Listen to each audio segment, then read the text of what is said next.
कर दिए चालू। देखिए पीछे की क्लास में गयासुद्दीन तुगलक तक बताए थे ना, गयासुद्दीन तुगलक तक। अब गयासुद्दीन तुगलक के आगे उसी का पुत्र आएगा कौन, जौना खा। और जूना खा देखिए इसका बाप का नाम था गयासुद्दीन तुगलक, तो उसी के तरह ये अपना नाम भी रखवाता है क्या, मोहम्मद बिन तुगलक। तो मोहम्मद बिन तुगलक, इसको शॉर्ट फॉर्म में आप MBT के नाम से भी जान सकते हैं। तो आपसे बार बार क्वेश्चन पूछेगा कि बताओ बउआ, मोहम्मद बिन तुगलक का बचपन का नाम क्या था, जौना खा या उलुग खा। तो आपको दोनों याद रहेगा। अब समझो आप कि तुगलक वंश, आप पहले हम ये बताए थे आप लोगों को कि तुगलक वंश एक ऐसा वंश हुआ जो दिल्ली सल्तनत के 5 वंश ने शासन किया। कितना वंश ने शासन किया, 5। और 5 में सबसे ज्यादा दिनों तक शासन करने वाला तुगलक वंश में कौन रहा, MBT मोहम्मद बिन तुगलक। और उसके बाद वंशों में देखिएगा तो वंश में भी सबसे ज्यादा कौन शासन किया, तुगलक वंश। तो ये दोनों मिलके, तो कहने का सेंस ये है कि आपसे पूछ दे कि सबसे ज्यादा दिन तक दिल्ली सल्तनत पर किसका शासन रहा, तो तुगलकों का। और उसके बाद इस शासक में भी पूछ दे, जैसे में समझो, जैसे में अलाउद्दीन खिलजी हुआ, उसके बाद कुतुबुद्दीन ऐबक पढ़े, इल्तुतमिश पढ़े, बलबन पढ़े, सब में सब शासकों पढ़े ना। तो शासक के हिसाब से पूछे सबसे ज्यादा दिन शासन कौन किया, तो मोहम्मद बिन तुगलक के होगा। इसका शासन व्यवस्था टोटल 1325 से 1351 तक रहा। क्यों, क्योंकि आपको पता है कि इसका जो पिता होता है, इसका बाप, समझिए, इसका पिता जो होता है कौन होता है, गयासुद्दीन तुगलक। तो गयासुद्दीन तुगलक बंगाल अभियान से लौट के आते रहता है, बंगाल को जीत के। तो बंगाल अभियान को जीत के आते रहता है 1325 में। तो ये अपने पुत्र के यहाँ रुकता है। और उसी रात में तुगलक, मोहम्मद बिन तुगलक क्या करता है कि लकड़ी के मकान में इसको तपवा के मरवा देता है। किसको, गयासुद्दीन तुगलक को। वहां से जब इसके पिता का मृत्यु होता है, उसके बाद देखिए कि तुगलक वंश के राजगद्दी को कौन संभाल लेता है, जौना खा या यही इस। अब समझो कि किसका पुत्र था, तो गयासुद्दीन तुगलक का। इसके बचपन का नाम क्या था, जौना खा या क्या नाम था, उलुग खा। अब समझिए गद्दी पर बैठने के समय बैठा था कब, 1325 में। मोहम्मद बिन तुगलक की उपाधि, देखिए मोहम्मद बिन तुगलक के बारे में वो बहुत अच्छा बात आप लोग जानिए। मोहम्मद बिन तुगलक एक ऐसा शासक हुआ, इसके द्वारा किए गए सभी काम असफल था। क्या था, असफल। मतलब ज्यादातर जो काम किया ना उसमें इसको क्या मिला, असफलता। इसलिए देखिए इसको, मतलब हम इतिहास वैसे शासक के नाम से जानते हैं कि इसका सब चीज सफल नहीं हो पाया। और एक और इंटरेस्टिंग बात इससे ही जुड़ा हुआ है कि दिल्ली सल्तनत में जितना भी शासक था उसमें सबसे ज्यादा एजुकेटेड यही था। कौन था, मोहम्मद बिन तुगलक। अब देखिए आप कहेगा तो इससे एग्जाम्पल यही मिलता है आप लोगों का कि इतना जो आप पढ़ लिख रहे हैं इससे कुछ होने वाला है नहीं, सब आपका काम असफल हो जाएगा। ये नहीं है, शासक के साथ हुआ था, आप लोग के साथ थोड़े होगा। उल्टा मत सोचना, समझे नहीं समझे। ये जो योजना बनाता था ना, इसका योजना सक्सेसफुल नहीं हो पाता था। कहीं ना कहीं नेचर मतलब प्रकृति के कारण भी इसका योजना सफल नहीं हो पाता था। कभी कभी कोई टैक्स लगाया तो नेचर की वजह से प्रॉब्लम हो गया, चाहे कभी प्लेग फैल गया इसके समय में।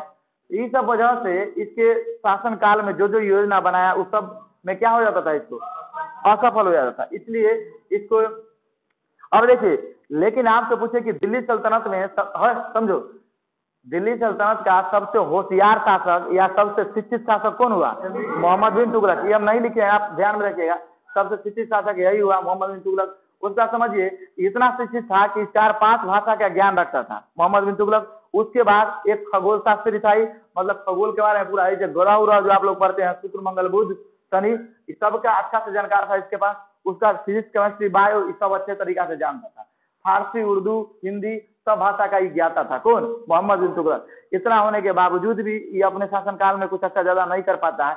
लेकिन देखिएगा कि साम्राज्य का विस्तार ही कर पाता है। समझो आप मानते हैं कि परल था इसका योजना अनसक्सेसफुल हो जाता था, लेकिन साम्राज्य का विस्तार मतलब आगे किया था ही। इसके समय में समझिए, इसके समय में दिल्ली सल्तनत कुछ ज्यादा ही फैल गया था। क्यों, क्योंकि आपको पता है सर, दिल्ली सल्तनत का शुरुआत कहाँ से होता है, गुलाम वंश से। गुलाम वंश निकल गया, खिलजी वंश निकल गया, और तुगलक का आधा भी निकल चुका है कि ना। तो जब इसका शासन आया मोहम्मद बिन तुगलक का, तो इसका साम्राज्य फैला कहाँ तक, सबसे समझिए, उत्तर में था हिमालय तक। कहाँ था, हिमालय।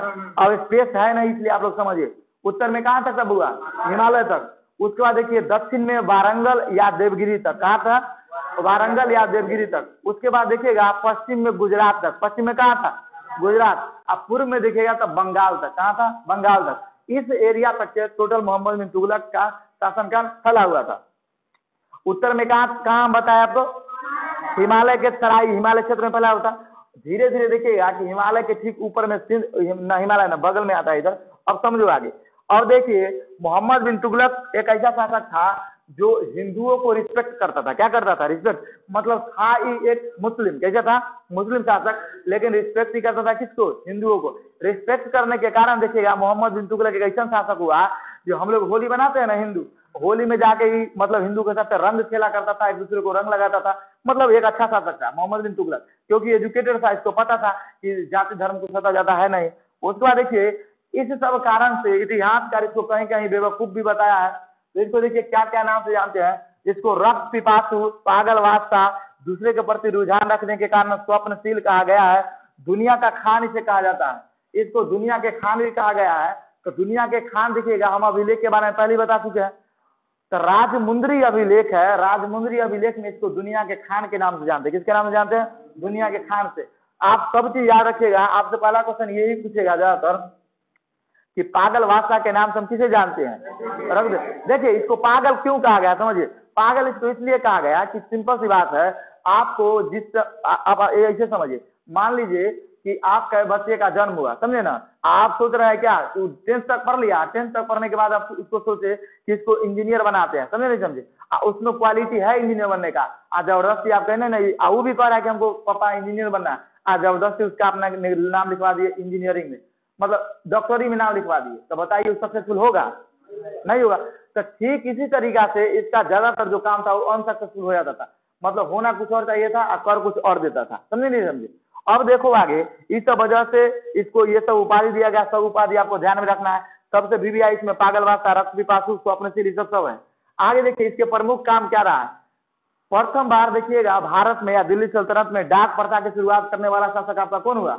मोहम्मद बिन तुगलक। तो इसने डाक प्रथा की शुरुआत किया मोहम्मद बिन तुगलक। उसके बाद देखिए राजधानी को दिल्ली से देवगिरी ले गया। देखिए मोहम्मद बिन तुगलक का जीवन काल में सबसे पहला गलती यही रहा कि पहला क्या किया गलती कि दिल्ली से देवगिरी ले गया। क्या किया? दिल्ली से देवगिरी।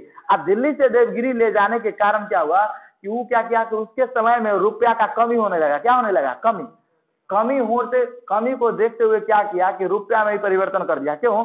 क्योंकि उस समय में जो मतलब हाँ समझिए, तुगलकों का मुख्य जो पैसा चलाने का और मतलब जो हमें चलता था काम काज में, वो पैसा था चांदी का। कैसा था? चांदी का। लेकिन ये पागल क्या करता है, ये क्या करता है, लेकिन देखिए पागलपन इसका नहीं होता है, ये जरूरी होता है उस समय का, लेकिन नहीं चल पाता है। ये क्या करता है कि चांदी को न चला के क्या करता है, सांकेतिक मुद्रा चलाता है। सांकेतिक मुद्रा का अर्थ ये होता है आपका कि जितना उसका वैल्यू है रुपया पर लिखा हुआ है उससे उसका कम। जैसे 20 रुपया लिखा है तो 15 रुपया उसका वैल्यू है। सांकेतिक मुद्रा का अर्थ यही होता है। तो वो क्या किया कि चांदी के सिक्कों को बंद कर दिया, सांकेतिक मुद्रा चलाया। तो सांकेतिक मुद्रा दो तरह का चलाया, एक कांसा का, एक क्या चलाया? तांबा का। तो कांसा तांबा का वैल्यू ऐसे भी चांदी से कम है कि ज्यादा है? कम है। अब देखिए तो ये कांसा चलाया फरिश्ता के अनुसार, तांबा चलाया बर्नी के अनुसार। अब कहिएगा ये सर क्या है, तो ये मान के चलिए इसके दरबार में उस समय में रहने वाले नहीं, फरिश्ता बर्नी इतिहासकार है जो फरिश्ता बताते हैं कि कांसा का सिक्का चलाया था, बर्नी बताते हैं क्या कि तांबा का सिक्का। तो फिर यहाँ तुम गड़बड़ाएगा कि किसके अनुसार कौन चलाया। तो अब समझे इसका कोड, तांबा में बॉय लागे तो तांबा में बॉय लागे तो क्या होगा? बर्नी। और कांसा जो बच गया वो क्या हो गया? फरिश्ता। समझ में आ गया। अब देखिए या आगे ये क्या किया, जब दिल्ली से देवगिरी राजधानी ले गया तो इसका कारण समझिए दिल्ली से देवगिरी लोग क्यों गया। दिल्ली के जितना भी जमींदार था या जितना भी मतलब उच्च वर्ग के लोग थे, इसका थोड़ा थोड़ा विरोध किया करते थे इनडायरेक्ट रूप से। तो इस वजह से इसको गुस्सा आता था और उसके बाद इसको पत्र भी लिख के देता था, उसमें इसका कई तरीका का काम को रोक लगाता था व्यक्ति। लेकिन इस सबको मतलब इसको धीरे धीरे क्या होने लगा कि धीरे धीरे व्यापारी क्षेत्र के लोगों पर, उसके बाद उद्योगपतियों पर गुस्सा आने लगा। तो गुस्सा जब आया तो कहा कि तू तो बहुत होशियार बनता है, हम क्या करते हैं कि तुम लोग को सबक सिखाने के लिए कि जो राजधानी है ना उसको अब दिल्ली रखेंगे ही नहीं, अब इसको उठा के एक बार देवगिरी ले आते। अब याद कीजिए आप, दिल्ली आपका कहाँ उत्तर भारत में है, अरे उत्तर भारत में है। उत्तर भारत से एक के बार ले जाके पटक दिया कहाँ? देवगिरी में, दक्षिण भारत में। अब दक्षिण भारत में पटक दिया तो बताइए कितना दूर हो जाएगा? अरे डिफरेंस है। उस समय में एरोप्लेन था, चाहे ट्रेन था? नहीं था। तो वहां के जितना भी व्यापारी था दिल्ली के, वो दिल्ली के व्यापारी को क्या हुआ, अपना पूरा दौरी दुकान लेके एक बार कहाँ ले जाना पड़ा? देवगिरी में। देवगिरी में बाबू, देवगिरी में जब ले गया और वहां पे स्थापना कर दिया सब, धीरे धीरे धीरे धीरे धीरे छोटका दुकान से लेकर मतलब शिखर से लेकर उसके बाद सोना चांदी वाला सब लेके वहां कहाँ बैठा दिया? समझे नहीं समझे? सब लेके कहाँ बैठा दिया? देवगिरी में। और जब देवगिरी में बैठा दिया तो ये पगला एक दिन उठा कहता कि सुनिए अब देवगिरी में नहीं रहेगा, देवगिरी से फेरी ले चलो दिल्ली, तो सब भर पर इसको गरिया दिया। समझे ना, इसको बैठ के सब गरिया, समझे, मुंह पर नहीं गाली दिया लेकिन सब गाली दे दिया कि अरे पगला। इसलिए इसको कौन शासक कहा जाता है? पगला शासक, समझे। और पगला वाला काम किया कि नहीं, जब तुमको देवगिरी लाना था तब देवगिरी रखो ना भैया, कहा तुमको फिर से ले जाएगा। और समझिए आप लोग यहाँ हम क्लास चलवा रहे हैं, कुछ दिन बाद कहेंगे चलिए आप लोग पटना, तो आप लोग हो सकता है रूम भी ले लिए वहाँ रह लिए, और चलिए जनता है ठीक था, 10 गाड़ी दीजिए कि ना, मास्टर गलती किया रे, समझे। तो ठीक उसी तरह क्या किया, ये जो मोहम्मद बिन तुगलक था गलती किया, ये क्या देवगिरी ले गया, तो देवगिरी रहने देना चाहिए था, फिर देवगिरी से ले आया कहाँ? दिल्ली। तो फिर से वहां से डेरा डंडा उखाड़ के सब जितना मजदूर था चाहे जो भी कारोबारी था सब कहाँ ले आया? दिल्ली में। अब देखो इस वजह से देखिएगा, इसका पहला मतलब पहला भूल यही था कि राजधानी का स्थानांतरण, पहले समझ में आ गया। दूसरा काम क्या किया कि ये जो सांकेतिक मुद्रा चलाया, सांकेतिक मुद्रा क्यों चलाया? देखिए इसका भी बाबू कारण था, ये गलती नहीं किया था। आप कहिए कि सर जब अनसक्सेसफुल एक बार हो गया तो दूसरा बार कहा गलती किया? देखिए समझिए, इसका कारण यही था कि जब मोहम्मद बिन तुगलक का शासन व्यवस्था चल रहा था तो पूरे विश्व में चांदी का कमी हो गया था। क्या हो गया था? पूरे दुनिया में चांदी का कमी हो गया था। और चांदी के कमी को देखते हुए क्या किया कि कहा देखो भैया जब चांदी कम है तो एक काम करो, जो बचा हुआ धातु है उसी का सिक्का निकाल दो जिससे कि काम काज चले। तो ये क्या किया कि कांसा का तांबा का सिक्का चलाया। अब बताइए किसके चीज के अनुसार चलाया? तो जब ये चलाया ना तो ये भी इसका योजना क्या हो गया? असफल हो गया। क्या हो गया? असफल। अब समझो इसी के समय में पूरे विश्व में चांदी कमा हुआ था तो 2 देश और चलाया था, मतलब ये सांकेतिक मुद्रा है 2 देश और चलाया था, एक ईरान चलाया था और चीन चलाया था, समझे। तो ईरान और चीन में देखिएगा तो ईरान में इस सब, चीन में सक्सेसफुल हो जाता है। क्या होता है? चीन में सांकेतिक मुद्रा क्या हो जाता है? सफल हो जाता है। लेकिन वही आप देखिएगा ईरान और भारत में सांकेतिक मुद्रा क्या हो जाता है? असफल हो जाता है। समझे नहीं समझे? ये हुआ था तो चीन में हुआ। देखिए इसमें मेन था जनता का भी, अगर सरकार कोई योजना निकालती है तो उसका मेन डिपेंड करता है किस पे? पब्लिक पे, कि आप उसका कितना लाभ उठा रहे हैं। अब समझिए मोदी जी का किया हुआ जो ये है जनधन योजना, कोरोना वाला में कितना को 500-500 रुपया लेके भर दिया, भरा कि नहीं भरा? आज जिसका अकाउंट नहीं हो माथा पर हाथ धर रो रहा है, समझे। दूसरा नंबर देखिए इस सिलेंडर वाला योजना मोदी ने क्या लाभ बेचारा, इसी तो कुछ योजना मोदी जी का भी सफल रहा, बाकी सबका तो देख ही रहे हैं, समझे। अब देखो लेकिन सबसे अगर पूछेगा कि बीजेपी के काल में सबसे खराब चीज क्या रहा, तब बेरोजगारी है कि नहीं है? पूरे मुंह भरे गिरल है बेरोजगारी को, ना वैकेंसी दे रहा ना कुछ, सुनता ही नहीं है। समझे नहीं समझे? एक बात और समझिए, कोई भी सरकार का दबदबा तब बन जाता है जब उसका केंद्र में शासन है और राज्य में भी होने लगता है, तो जो मन वही करेगा। आपको पता होना चाहिए, रुपेश सर पॉलिटी में पढ़ाते होंगे कि कुछ कुछ ऐसा बिल है जिनमें राज्य को भी सहमति लेना जरूरी होता है ना। तो बताइए राज्य का सहमति लेना जरूरी, राज्य में हमारे चेलवा बैठल है तो हमारे बात ना बुझेगा नहीं बुझेगा। सिंपल सी बात है, हमारी बात बुझेगा तो काम किसका होगा? मेरा ही ना होगा। इसलिए सरकार जिसका केंद्र में मानता है उसका सरकार अगर राज्य में बनने लगे तो जनता के लिए बहुत प्रॉब्लम वाली बात होने लगता है, कठिनाई होने लगता है पब्लिक को। आगे समझिए, इसको ऐसे समझिए, दोनों हाथ में लड्डू ना कहते हैं, वही बात हो जाता है। अब आगे समझो, राजधानी इसका कहा? दिल्ली से देवगिरी। अब देखो अगला क्या करता है कि द्वाब क्षेत्र पर टैक्स लगाता है। समझो द्वाब क्षेत्र बाबू हम किसको कहते हैं? समझिए द्वाब क्षेत्र उस भूमि को कहते हैं कि मान लीजिए करने गए मारकर, देखिए ये एक नदी है, ये एक नदी, इधर एक नदी है, अब बीच में भूमि है बाबू, अरे बीच में भूमि है तो ये खेत वाला जो किसान होगा ये कहेगा अरे मैं 5 बिछो, ये उससे पता लेगा। आई अब अन्य वाला किसान का, चाहे यही किसान कहेगा अरे मैं पानी दूर चला रखा अन्य 5 बिछो, ये नदी में पानी ज्यादा होने से पानी टान लेगा। अब पानी जब टानेगा तो बताइए ये सब जो एरिया है जिन्हें नदी नहीं है उसके अपेक्षा यहाँ खेती ज्यादा होगा कम होगा? ज्यादा होगा।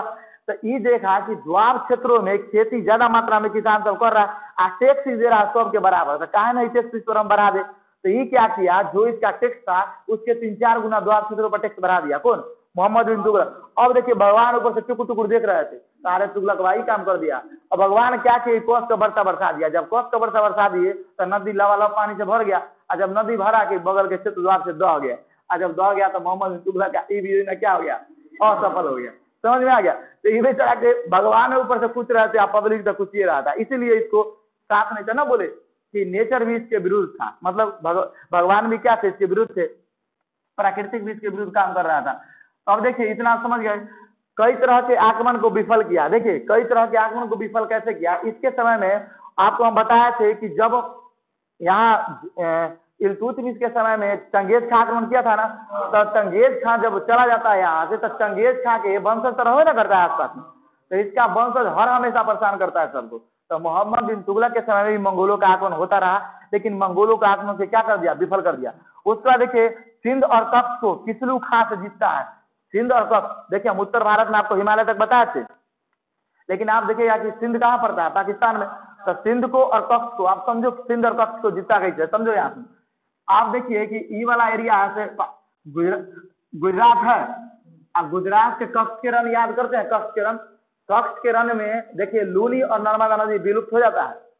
अरे याद नहीं है, लूनी नहीं, ताप्ती और एक नर्मदा।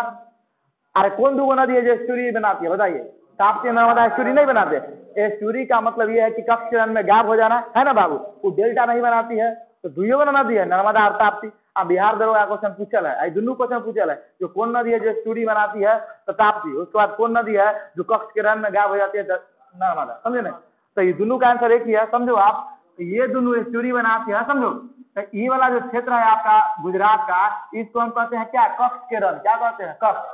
अब कच्छ जिला भी है वहाँ, इसी के बगल। हाँ, आपको पता है एक बात कि गुजरात का जो एरिया है वो पाकिस्तान से लगता है कि नहीं लगता है, लगता है। इसका कोड है पंगुराज, है ना। पश्चिम बंगाल, उसका गुजरात, उसका राजस्थान और जम्मू कश्मीर। समझ। हाँ, जम्मू कश्मीर हट गया, लद्दाख मारिए। अब समझिए, तो इतना राज्य लग रहा है। तो तुम बताओ बाबू, जब कच्छ के रन लगेगा तो पाकिस्तान लग रहा था, पाकिस्तान का सिंध क्षेत्र इसके बगल में होगा, तो बताइए इसको जीतेगा कि नहीं जीतेगा। और समझ में आया, जो लड़का पूछ रहा था, समझ में आया ना। अब देखो तुम, तो सिंध और कच्छ ये तीनों किससे जीता है, किसलू खां से जीता है। तो इतना भी दिया ही नहीं है, लेकिन आप ध्यान में रख सकते हैं, सिंध और कच्छ को जीता है। उसके बाद देखिए इसको प्रिंस ऑफ मनियर्स, प्रिंस मनियर्स मतलब कुछ होता होगा। प्रिंस ऑफ मनियर्स आपसे बार बार एग्जाम में पूछा है कि प्रिंस ऑफ मनियर्स का संज्ञा इसको किसने दिया है, मोहम्मद बिन तुगलक को। तो एडवर्ड थॉमस। कौन दिया है, एडवर्ड थॉमस। अब और एक और बात जानिए, आपको क्वेश्चन पूछेगा कि इतिहास में हम किसको प्रिंस ऑफ मनियर्स के नाम से जानते हैं, तो एडवर्ड थॉमस मतलब किसको, मोहम्मद बिन तुगलक को। कहा कौन था, एडवर्ड थॉमस। ध्यान दीजिए। अब समझो, नगरकोट को जीत लिया कितना में, 1337 में। तो अब समझिए, ये असफल शासक रहा मानते हैं, लेकिन जो युद्ध लड़ा वो जीता कि हारा, ज्यादातर जीता। तो इसका योजना असफल था, लेकिन इसका अभियान क्या था, सफल था। समझ में आ रहा। योजना अभियान में दोनों, योजना मतलब कोई व्यवस्था को बनाना, अभियान मतलब युद्ध लड़ना। तो ये अभियान में सुटेबल बैठा। आगे समझिए, प्रथम शासक हुआ जिसने हिंदू के होली त्योहार में भाग लिया, बताया थे आपको। उसके बाद आगे समझो, जीन परवा गुरु और निजामुद्दीन लिया। इसके दरबार में जीन परवा गुरु था, जिससे शिक्षा लिया करता था, मतलब उससे बातचीत विचार विमर्श किया करता था। किससे, जीन परवा से।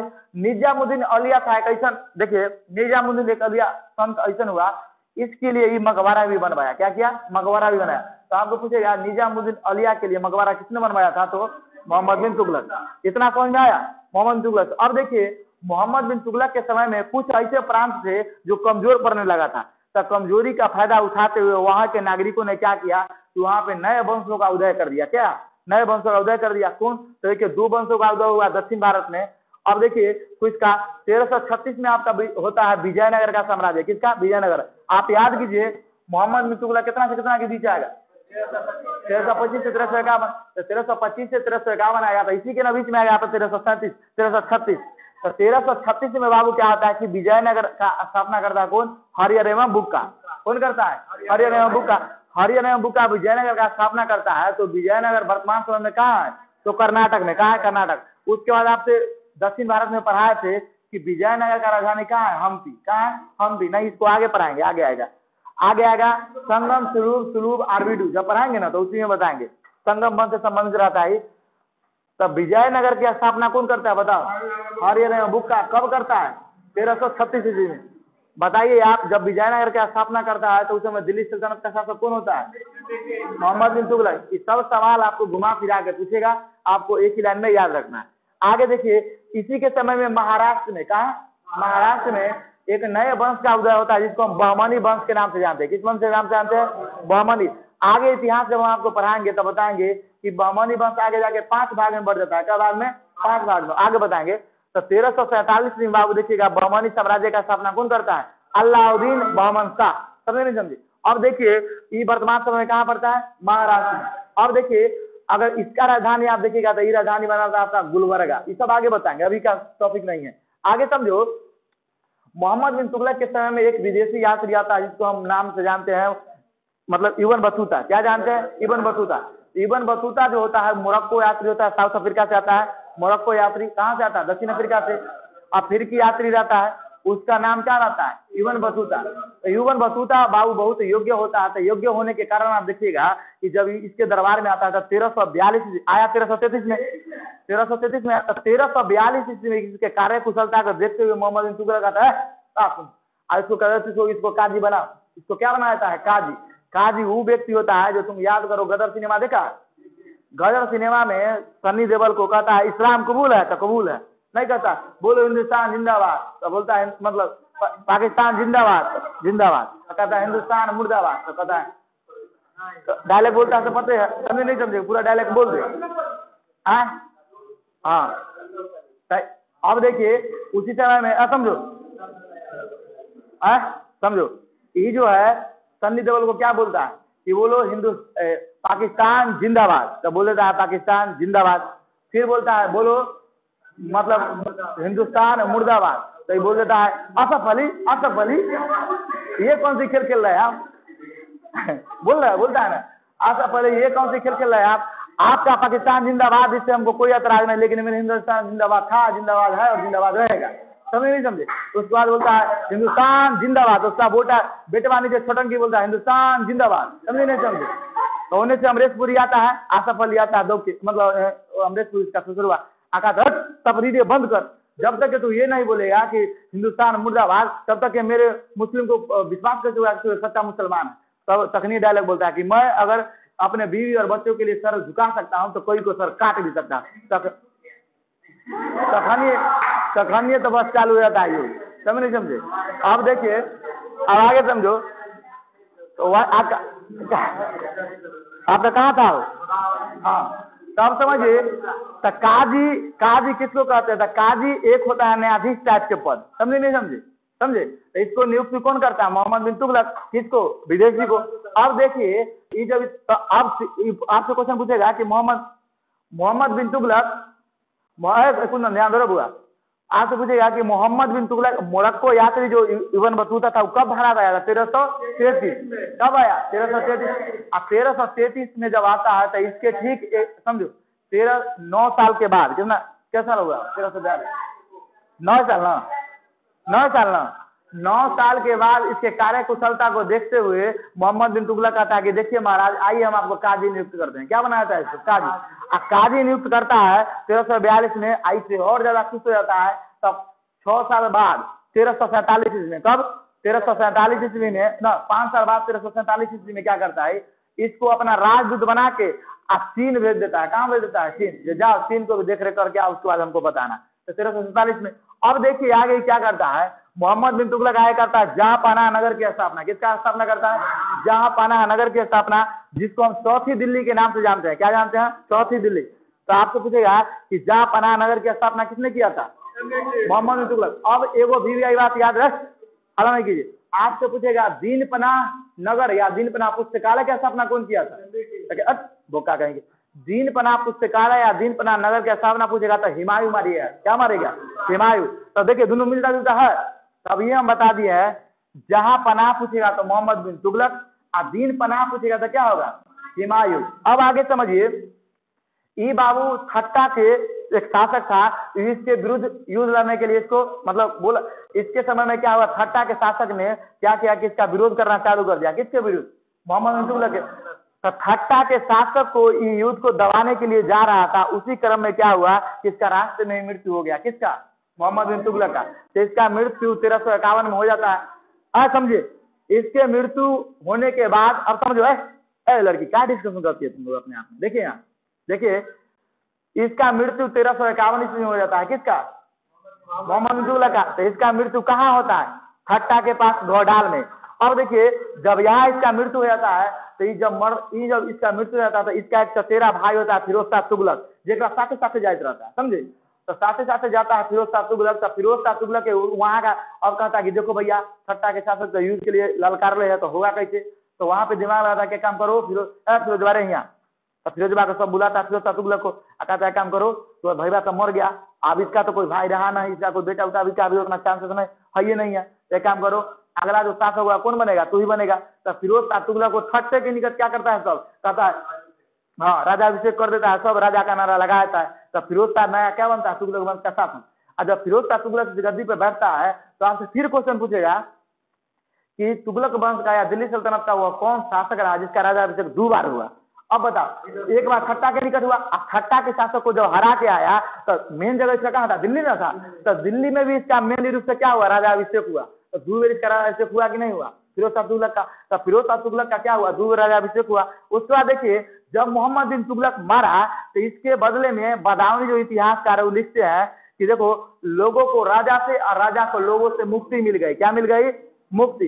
मुक्ति मतलब समझिए, इसका जितना योजना था वो सब क्या हो जाता था? गड़बड़ सर्व हो जाता था। तो आदमी भी परेशान था, मर दे कहिया मर भी, समझे नहीं समझे? और वो जो था मतलब राजा, वो एक तरह से जनता से अति था, बहुत हमको पागल बना दिया इधर।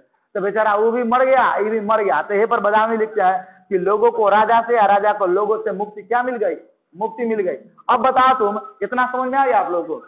कोई प्रॉब्लम? कोई प्रॉब्लम नहीं है तो आप लोग स्क्रीनशॉट ले लीजिए, समझे ना?